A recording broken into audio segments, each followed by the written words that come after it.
Okay, Assalamualaikum dan selamat sejahtera. Jadi hari ini kita akan sambung topik kita berkenaan dengan masih lagi dalam topik kedua. Jadi hari ini adalah 2.3 Internet and ARP, which is Address Resolution Protocol. Baik, jadi dalam slide pertama kita akan melihat berkenaan dengan komposisi penghantaran data yang melibatkan maklumat bagi MAC address dan juga IP address, which is a destination on the same address. Destination ni merujuk kepada destination serta source IP dan MAC address. Baik, there are two primary address assigned to a device on the internet LAN. Jadi terdapat dua primary address yang kita guna untuk proses penghantaran di dalam local area network. Yang pertama yang kita sebut sebagai physical address ataupun juga dikenali sebagai MAC address, dan yang kedua adalah logical address, juga dikenali sebagai IP address.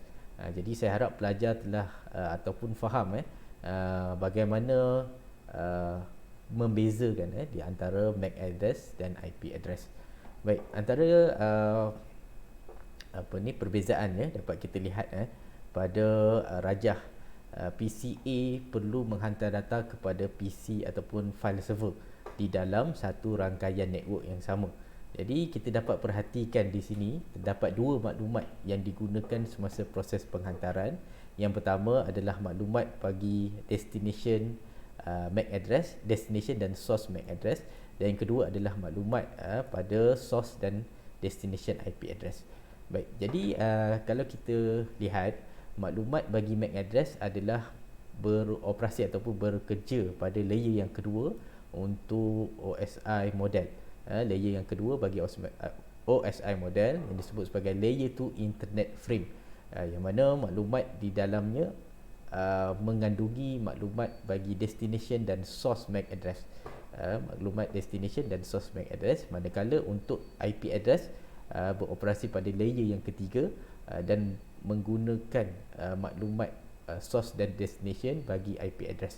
Jadi pada layer ketiga kita menyebutnya sebagai packet, manakala layer kedua kita rujuk sebagai frame, yang mana ia sebelum ditukar ke dalam bentuk bit. Jadi saya harap semua pelajar dah maklum berkenaan proses encapsulation, yang mana ia akan mengubah proses data itu daripada data kepada segmen, kemudian kepada paket sebelum ditukar kepada frame dan akhir sekali ke dalam bentuk bit. Baik, jika proses penghantaran data adalah pada dalam network yang sama, maka tidak banyak perbezaan yang boleh kita perhatikan. Kalau kita lihat penghantaran data daripada A kepada file server, sebagai contoh, destination MAC address menggunakan maklumat physical address bagi file server tersebut, iaitu 000B, dan source address menggunakan maklumat physical address bagi PCA, iaitu 000A. Manakala IP address menggunakan address bagi PCA, iaitu 1.110, dan destination adalah 1.50, iaitu maklumat address bagi file server. Baik, ia tidak mempunyai perbezaan yang ketara lah, sebab ia hanya penghantaran data ini hanya berlaku di dalam satu network yang sama saja. Baik, yang seterusnya kita lihat berkenaan dengan destination on route network, remote network. Jadi di sini kalau kita lihat pada rajah akan nampak perbezaan dari penghantaran data yang melibatkan MAC address dan yang melibatkan IP address. Baik, yang poin pertama, when the destination IP address is on a remote network, the destination MAC address will be the address of the host default gateway. Jadi apabila kita lihat di sini dalam poin yang pertama menyatakan perbezaan di antara proses penghantaran data yang melibatkan sebuah paket yang mempunyai maklumat IP address dan MAC address. Jadi sekiranya penghantaran itu ada pada layer 3, maka penghantaran untuk destination address akan merujuk kepada remote network.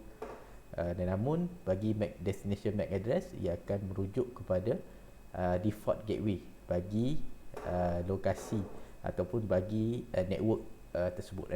Baik, kalau kita perhatikan pada rajah, penghantaran data adalah bermula daripada PCA kepada file server. Jadi di sini adalah lebih mudah untuk kita melihat dahulu penghantaran yang melibatkan IP address pada layer 3, IP packet. Jadi IP address akan menggunakan maklumat bagi source address iaitu 192.168.1.110 bersama dengan destination address iaitu IP bagi file server 172.16.1.99. Baik, ini adalah maklumat bagi source dan destination address, dan maklumat ini kekal sehingga data itu selamat sampai kepada destination. Namun yang kita nak lihat di sini adalah penghantaran yang melibatkan layer 2 internet header. Contoh yang pertama, bagi destination MAC dan source MAC address, penghantaran daripada PCA kepada file server. Jadi destination MAC address adalah bermula pada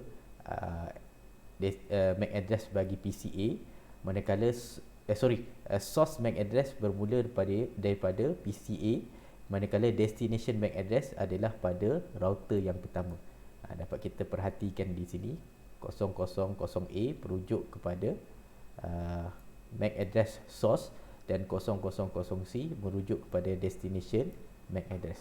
Dan apabila data ataupun internet header tadi ataupun internet frame tadi sampai kepada laluan router di antara router 1 dan router 2, maka maklumat ini akan berubah sekali lagi, yang mana destination MAC address akan menggunakan maklumat MAC address pada router 2, interface pada router 2.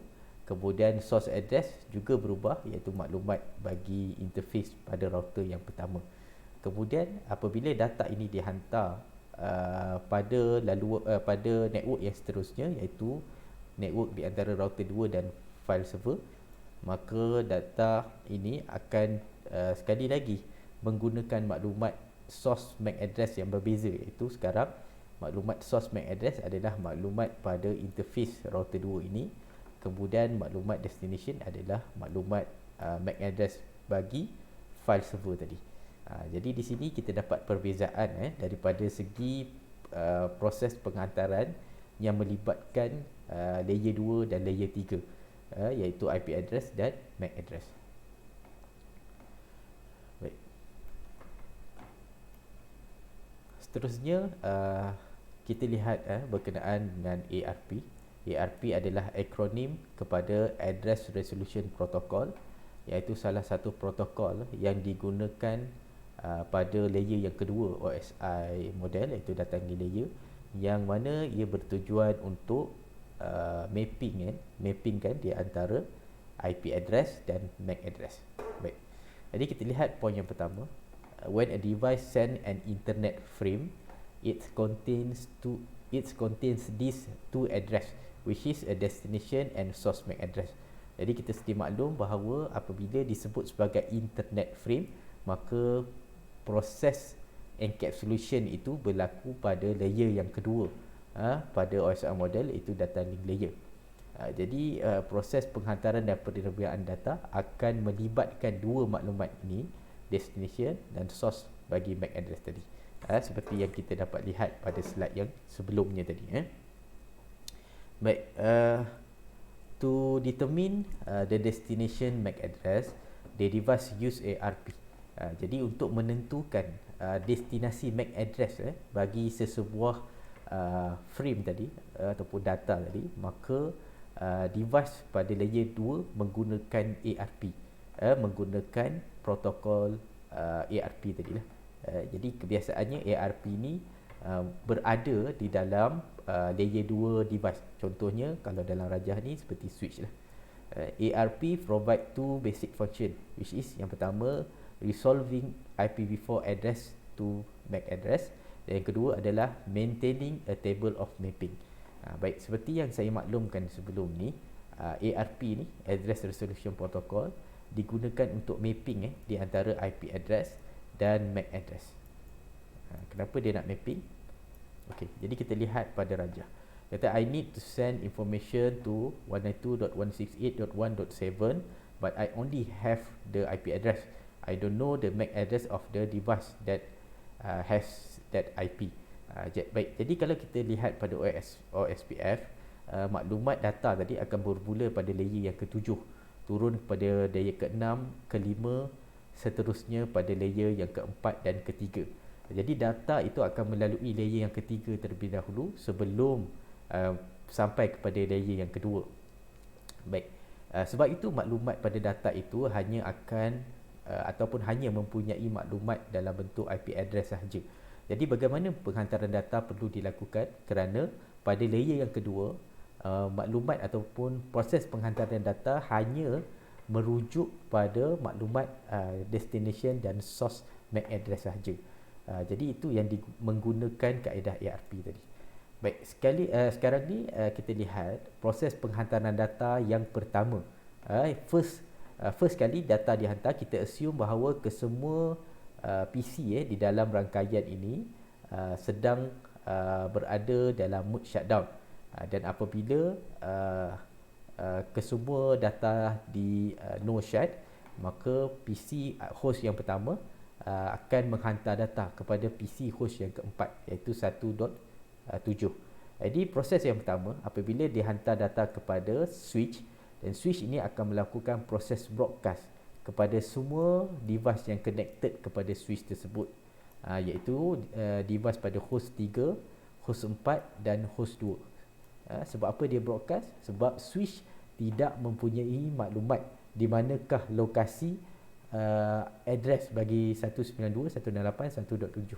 Jadi apabila data ini sampai kepada PC ataupun host yang kedua, secara automatik host kedua akan deny ataupun ignore file tersebut ataupun data tersebut, memandangkan data tersebut bukanlah untuk hash ataupun host 2, bukanlah untuk host 2. Begitu juga dengan host 3. Bukanlah data itu bukanlah pada untuk kegunaan host 3, jadi dia akan ignore sahaja data tersebut. Manakala untuk host 4, dia akan menerima data tersebut dan akan memaklumkan kepada switch bahawa IP address 192.168.1.7 akan dimappingkan bersama dengan MAC address bagi network interface card pada host yang keempat. Jadi di sini dia akan masukkan IP address 168.1.7 bersama dengan MAC address bagi host berkenaan. Contohnya ABC 1, 2, 3 lah contoh. Baik, jadi apabila data ataupun ada proses penghantaran data lain oleh host yang lain, host 2 misalnya nak menghantar data, jadi dia akan hantar data kepada switch, dan switch secara automatik akan forward data tersebut kepada lokasi yang tepat. Maksudnya proses yang kedua tidak melalui proses broadcast, dia akan melalui proses unicast daripada satu host kepada satu host destination yang lain. Sebab apa? Sebab di dalam switch ni telah menyimpan maklumat mapping di antara IP address dan MAC address. Sebab apa dia perlu mapping? Sebab switch hanya memahami ataupun hanya boleh forward data yang menggunakan maklumat source dan destination MAC address sahaja. Sebab itu dia perlu melakukan proses mapping, dan proses mapping ini disimpan di dalam ARP table kita tadi. ARP table, Address Resolution Protocol, yang digunakan untuk mappingkan di antara IP address dan MAC address. Baik. Kita lihat ARP function seperti yang saya dah terangkan sebelum ni. Internet device refer to ARP table in its memory, which is a RAM, to find the MAC address that is mapped to the IP address. Jadi di sini kita nampak bahawa internet device ini merujuk kepada ARP table, yang mana ARP table ini disimpan di dalam memori, iaitu di dalam RAM. Bila disimpan di dalam RAM, kita tahu ia adalah ingatan secara sementara, dan apabila switch ini di restart umpamanya, maka semua maklumat yang tersimpan di dalam ARP juga akan hilang. Jadi bila hilang, maka host ni akan, ataupun setiap daripada host yang perlu menghantar data kepada host lain perlu melakukan proses broadcast semula, memandangkan data tersebut telah pun hilang, yang mana disimpan secara sementara di dalam RAM tadilah. Jadi contoh di dalam rajah dia kata, I must send out ARP request to learn the MAC address of the host with the IP address of 192.168.1.7. Jadi dia kata dia perlu menghantar satu data kepada 192.168.1.7, tetapi dia tidak mengetahui di manakah lokasi 1.7, memandangkan di dalam rangkaian tersebut menggunakan switch.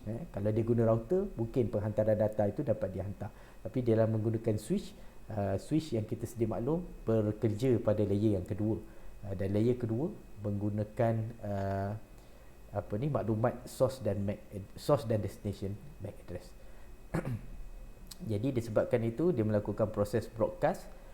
Jadi apabila dia broadcast kepada host yang bukan destination yang sebenar, maka host tersebut akan ignore file ataupun data yang dihantar, manakala penghantaran data kepada host yang tepat akan di reply semula kepada switch, dan hasil proses reply itu akan switch tersebut akan mappingkan di antara IP address dan MAC address bagi host 2, di mana selepas proses mapping tersebut berlaku, jika ada proses penghantaran data lain, dia akan terus kepada destination yang tepat tanpa perlu melalui proses broadcast tadi. Baik. Okey, jadi kita dapat lihat di dalam ARP table, kita juga boleh selain daripada penyimpanan maklumat, sebab di dalam ARP table, jika tak salah saya, dia ada limitation terhadap penyimpanan maklumat mapping IP address dan MAC address. Jadi kita juga boleh remove entry di dalam ARP table tadi. Seperti poin yang pertama, every device has an ARP catch timer that remove ARP entry that have not been used for a specific period of time. Jadi di dalam ARP table ataupun ARP catch tadi, semua data-data yang tidak lagi digunakan akan di-remove secara automatik. Jadi proses remove tersebut akan merujuk kepada jangka masa berapa lama maklumat IP dan MAC address yang telah dimappingkan tadi tidak digunakan. Baik, yang kedua, the timer differ depending on the device operating system. As shown in the figure, some Windows operating system store ARP catch entry for 2 minutes. Jadi sebenarnya proses penyimpanan maklumat ARP tadi adalah bergantung kepada operating system yang kita gunakan. Sebagai contoh, jika operating system pada Windows, maka ia akan menyimpan maklumat itu selama 2 minit. Selepas 2 minit, jika maklumat pada ARP cache tadi tidak digunakan ataupun tiada sebarang penghantaran data, maka maklumat di dalam ARP table tadi, iaitu IP address dan MAC address tadi akan digugurkanlah bagi memberi ruang kepada proses mapping yang lain.